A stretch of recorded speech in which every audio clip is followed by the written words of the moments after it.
Funny how a single choice, made out of love, fear, or something uglier, can rot your whole damn life. Even your breath tastes different after prison. But the worst part? When your own blood tastes like betrayal. My name's Daniel Cooper. Used to be a decent man. Now, I'm just a guy who took the fall for his brother and came home to nothing. 6 years in Jackson State for a hit and run I didn't commit. Nathan did it. He hit some kid on Franklin Avenue, drunk and panicking, and called me like he always did when he messed up. I should have let him drown. But I didn't. He was my little brother. I raised him, basically. After Mom OD'd and Dad disappeared into a bottle, it was just the two of us in a trailer held together with duct tape and prayers. I got him through school, kept him off the streets, paid his bail more times than I can count. So when he called that night, Thursday, 10:43 p.m., I answered. "Danny," he said, shaking, "I messed up. I hit someone. I didn't mean to. Please, man, I can't go to jail." And I heard what he didn't say, but you can. My wife, Sarah, had warned me. "He's a snake, Dan. One day he'll bite." But I couldn't believe it. Not then. I drove the car to an empty lot, wiped it down, told the cops it was me, signed the confession, took the deal. 6 years. "Brave," the lawyer called me. "Remorseful," said the judge. Nathan called too. "I won't forget this, Dan. I swear. I'll take care of Caleb, of Sarah, everything." And he did. Just not how I imagined. Prison doesn't just take your time, it takes your voice. First, the letters slow down, then the calls get shorter, then birthdays pass without a card. Eventually, you're a memory people stop revisiting. I kept one photo in my locker. Sarah and Caleb, our boy was 7 back then. I'd trace their faces like maybe, if I tried hard enough, I could stay part of their world. But something shifted. Sarah grew cold on the phone. Caleb got quiet. And Nathan.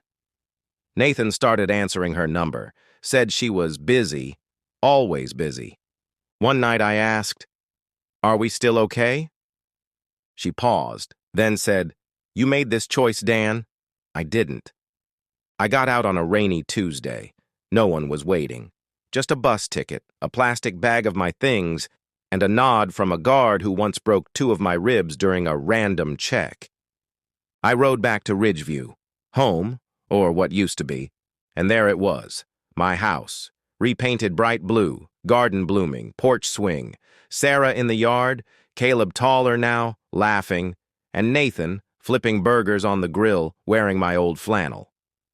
I stood under a tree for 20 minutes. No one saw me. I found a room at the Riverview Motel. Mold on the ceiling, sheets that reeked of smoke. I called Sarah the next day. She didn't answer. I called again. Nathan picked up. "You shouldn't be calling here," he said. "You're in my house," I snapped. "You're raising my son." He sighed. "Things changed. You were gone a long time." "Did she know?" I asked. "Did Sarah know it was you?" A pause, then, "You confessed. You did the time. That's what matters." And he hung up. That's when I knew. This wasn't just betrayal. It was theft. He didn't just take my place. He erased me, and I'm not going to let him get away with it. Ridgeview hasn't changed much in the last 6 years. It's still that same rusty diner with its broken neon sign and those half-closed factories and all those wide-eyed teens trying to get away before the town swallowed them whole. I stopped at Marty's bar where I used to work as a cook before everything went to hell. Marty recognized me right away. "Jesus, Dan," he said, putting down his glass. "Heard you're back. That's a hell of a story, man. They say you were, framed." I let the words hang there. "You seen them?" he asked. I just nodded. Marty cringed. "That's rough, man. Saw your kid last week at the fundraiser. He was glued to Nate's side." My jaw tightened. He thinks I abandoned him. He's just a kid, trying to understand what no one ever explained. That night, I parked across from my old house. I watched them have dinner through the kitchen window. Laughter, candlelight, family. My family. But then I saw him, wearing my life like a costume, and I couldn't take it anymore. So I followed Nathan. He left around 9 p.m., said something that made Sarah laugh, and got in his car. He drove down Willow Creek Road with me, following 3 car lengths behind with my lights off. He pulled up to a parking lot at the town recreation center, and that's when I noticed her. Not Sarah, another woman. Young, maybe in her mid-20s, blonde, athletic. She gave him a big hug like they were closer than just friends, and they went inside together. I stayed outside waiting. An hour later, they came back out laughing, his arm around her, and she kissed him before getting in her car and driving off. That was it. He wasn't just a thief. He was a liar, a serial one, and maybe that gave me the courage to do something about it. The next morning, I called a lawyer, Marianne Wolf's name. She was tough, sharp, and way better than anyone else in town. I want custody of my son, I said. She leaned back. After 6 years in prison? I was innocent. I took the blame for my brother. Her eyebrows raised, but she didn't flinch. Can you prove it? Maybe. I'll need more than that. So I spilled the beans, the phone call, the confession, the silence, the affair. She listened intently, hands clasped. When I was done, she said, "I don't take lost causes, Cooper. But I've seen worse." She pulled a pen from a drawer. "We start by establishing paternity, regaining your parental rights, and finding any leverage we can. Do you have any dirt on your brother?" "You mean other than the fact that he left me to rot for a crime I didn't commit and is cheating on my ex-girlfriend?" Her eyes narrowed. "That'll do for starters." It was a long, drawn-out process of digging, gathering evidence, and waiting. I got a job as a truck unloader at night. I spent days researching court cases and sending letters to Caleb, letters that went unanswered, but Wolf was quick on the draw. Within 3 weeks, we had some surveillance photos of my ex-husband with another woman. We also had witness statements from that night of the incident, enough to raise doubts. We had his phone records, times when he was supposedly somewhere else, and gaps in his story. Then came the big reveal. My private investigator managed to get hold of hospital records from a nurse who treated my ex 2 hours after the incident. There was a head wound, his blood alcohol level was over the limit, and there were bruises on his right shoulder that matched the location of the airbag in the car. That wasn't the smoking gun, though. It was more like napalm. "This is enough for us to start an investigation," she said, pushing the file towards me. "But if we want to get custody, we need to be careful. If we reveal everything too soon, he might try to manipulate the system. But if we wait for the right time..." "I just want my son back," I said. "And I want my ex to face up to what he's done." The court hearing was set for late October. I showed up at the thrift store in a suit and a freshly shaved face. My hands were trembling, not from fear, but from the weight of everything that had happened. 6 years of silence and despair, ready to burst in that courtroom. There was Sarah and Nathan. She wouldn't look at me at first.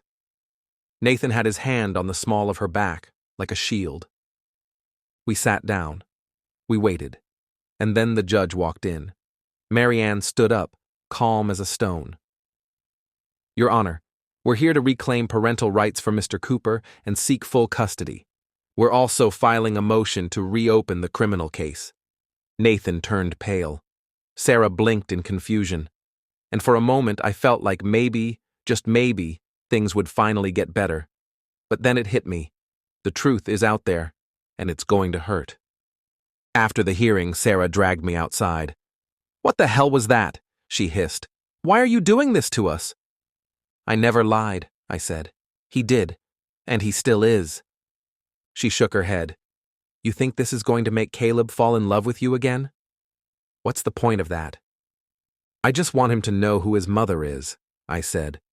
She seemed like she wanted to say something else, but Nathan walked up and stood behind her, looking smug. "You always liked dramatic exits, Dad," he muttered. "This time I'm not going anywhere. I replied. A few days later, Caleb called. It wasn't Sarah or Nathan, it was Caleb. His voice sounded different, deeper, and more unsure. "Mom's really mad," he said. "Uncle Nate said you're just angry and trying to ruin things." I took a deep breath. "I don't want to ruin anything, Caleb. I just want everyone to know the truth. And I want to tell you, I never stopped loving you." He paused. Then, "Did you really go to prison for something you didn't do?" I closed my eyes and said, "Yes." There was silence on the other end. Caleb didn't hang up or say goodbye. He just breathed into the phone like he was trying to process everything. That night, sleep was hard to come by. I was sitting in the bathroom of the motel, the cold shower running and the tiles against my back. I wasn't sure if this was just another punishment or if it was some kind of justice. But then I remembered the look in Nathan's eyes when we got the news from the hospital. It wasn't fear, it was realization. He realized that, for the first time, he wasn't in control. The legal process was taking longer than I expected. For every piece of evidence that Wolf had, Nathan's lawyer, some slick guy from Oak Valley with perfect teeth and no personality, filed motions, delays, and psychological evaluations.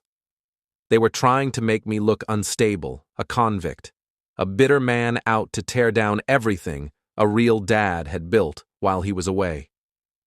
Even got a therapist, some child development expert, to testify that a sudden change in custody might emotionally unsettle the child. The judge put a temporary restraining order on my access to Caleb until the full hearing. It broke me, not all at once but in little pieces. Quietly, painfully. I went back to the hotel that day and locked myself in. Sat on the bed, hands between my knees, staring into space, feeling like I was back in that prison, only colder. Knocked on the door, then another, ignored them. Phone buzzed, Wolf, 3 times. Let it ring. Text, "Don't give in to what he wants, man. Don't just disappear on me now." That night, I went down to the river. It was the same spot where I left Nathan's car all those years ago. I just stood there, staring at the slow-moving black water under the streetlights for over an hour. My thoughts drifted to my dad. How he used to get drunk and become quiet. How he once told me, "Sometimes all a man has left is the decision not to give up." I hated that it took him going to jail for me to understand what that meant. A couple of days later, I got a call from Wolf. "Dan," she said, "we just got some info, an anonymous tip, typed out, no return address." "What did it say?" She read me the message. I was at Franklin Avenue that night when the car accident happened. I saw a guy stumble out of a gray Toyota. He was bleeding from his head. I watched him drive away. He wasn't the guy who went to jail. I couldn't breathe. "It's not admissible as it is," she said, "but we might be able to find out where it came from. Maybe someone who saw what happened that night and stayed quiet. Until now." I felt a shift inside me, like something buried starting to stir. "What do we do?" I asked. "We keep pushing. The custody hearing's in 2 weeks. If we play our cards right, we can use this to turn the story around." "But," she paused, "but also we heard from the family of Nathan's victim. They're starting a civil case, and if everything comes out, Nathan could face more than losing custody. He could go to jail." I smiled, not happily. Then maybe I won't be the only Cooper with a criminal record anymore. The night before the final court date, I got another call. Caleb. "I heard everything," he said. "Uncle Nate was shouting at Mom in the kitchen. Said you were going to ruin him. Said he should have let you stay locked up longer." His voice broke. "He scares me sometimes." I squeezed the phone so hard my knuckles turned white. "You don't have to be afraid of him, Caleb. Trust me, it's almost over." "Do you hate him?" he asked. I wasn't sure what to say. Part of me wanted to tell him no, to tell him that hate never helps. But another part of me, the part that had spent 6 years lying in bed staring at the cracked ceiling with bloody fists, wanted to burn my brother's world to the ground. "No," I said, "but I do hate what he did." That night, I lay awake staring at the spinning ceiling fan, the buzzing of the bad wiring in the walls like a lullaby for the broken, and I thought about Sarah, about how she used to believe in me, about how she would put her hand on my chest and say, "You've got a good heart, Dan, just don't forget where it is." Now, she wouldn't even look me in the eyes. Was it betrayal that pushed her away, or was it just time? Maybe she fell into Nathan's arms out of sadness, or maybe it was just convenient. Or maybe, a part of her thought I deserved what happened. I'll never know. On the day of the final court hearing, the sky was dark and gray, with a storm coming in from the coast. The atmosphere felt right, like the world knew what was going to happen.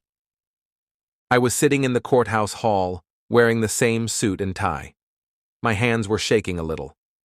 Wolf arrived with his briefcase, nodding to me. "We have a chance." Sarah came in next, with Caleb behind her. He seemed older than his age, too quiet for a 13-year-old. Then Nathan showed up, locking eyes with me without fear, just contempt. "You think this changes how she feels about you?" he murmured as he walked past. But it wasn't just about Sarah anymore. It was about Caleb, too. The hearing had started.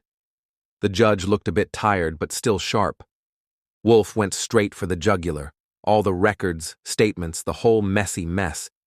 She presented that anonymous letter like it was a bomb, but it had a real impact. You could see all the patterns of manipulation and emotional manipulation in her speech. Then it was Nathan's lawyer's turn, smooth and confident as always. "Cooper is trying to rewrite history to cover up his actions," he said. "He's not after justice, he's after revenge." And then I stood up. "Can I say something, Judge?" He nodded, so I walked to the middle of the court, heart racing. "I'm not here to rehash the past. I'm here for the future," I started. I looked at Sarah and Caleb. I thought I was protecting my brother. I couldn't bear the thought of him growing up in jail with another man. I did what I thought was right. So, my voice kind of cracked a little bit, but I pushed through. I was wrong about everything. I thought I was saving a family, but it was all a lie. I let it get so big that it pushed me away from my own life. So I looked the judge right in the eyes and said, "I know I'm not perfect. I've messed up. But I'll always be your dad, Caleb. This time around, I want to show them all that I mean it." He was quiet for a minute, then said he needed to think about it. We went outside and it was pouring down rain. I stood there with my head down, trying to catch my breath. Caleb came up to me and asked if he could still see me, even if they didn't let me be his dad. I nodded and said, "Of course, buddy. Anytime you want." And then he gave me the biggest hug ever. It wasn't out of pity. He just wanted to. 3 days after the trial, the court was still deciding, but life went on around us like nothing happened. Nathan was strutting around like the boss as usual, and Sarah still kept her distance with her walls up higher than ever. Poor Caleb was caught in between, like a bird caught between two cages. After my testimony, I thought I'd feel relieved, but all I felt was cold, that cold feeling when you realize that truth isn't always enough. Then, the next morning, Wolf called. "We need to talk," she said. I thought it was more paperwork, or maybe even more bad news, but instead, she slid a folder across the table. "What's this?" I asked. "Insurance," she said. "I hired a PI to follow Nathan. He's being sloppy." Inside the folder, there were some more photos of Nathan and that blonde woman. It was the same woman from the rec center, but now they were at a hotel lobby, in his truck, and even kissing in front of her work gym. "He's been transferring money from Sarah's account to some offshore account," Wolf told me. "Small amounts, but it adds up over time." I was shocked. "She doesn't know about it?" He gave me a smirk.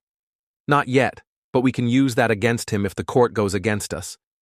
It wasn't just a betrayal anymore. It was financial fraud and abuse, and we had the upper hand. If the court didn't go our way, we could still charge Nathan with what he did. Sarah would have to decide whether to protect him or herself and her child. I felt exhausted. Nathan was like a toxic black hole that destroyed everything around him, and I had let him do it for most of my life. But now, I was in control. So that night, I called Sarah. "I need to see you," I told her. "No, I can't," she said, sounding tired. "It's over." "I don't want forgiveness," I replied. "I just want you to see this, please." She came to the motel in that gray coat she used to wear when we were younger, dreaming about leaving Ridgeview and opening a diner in Nashville. Back then, the world seemed like it could be fixed. I gave her a folder.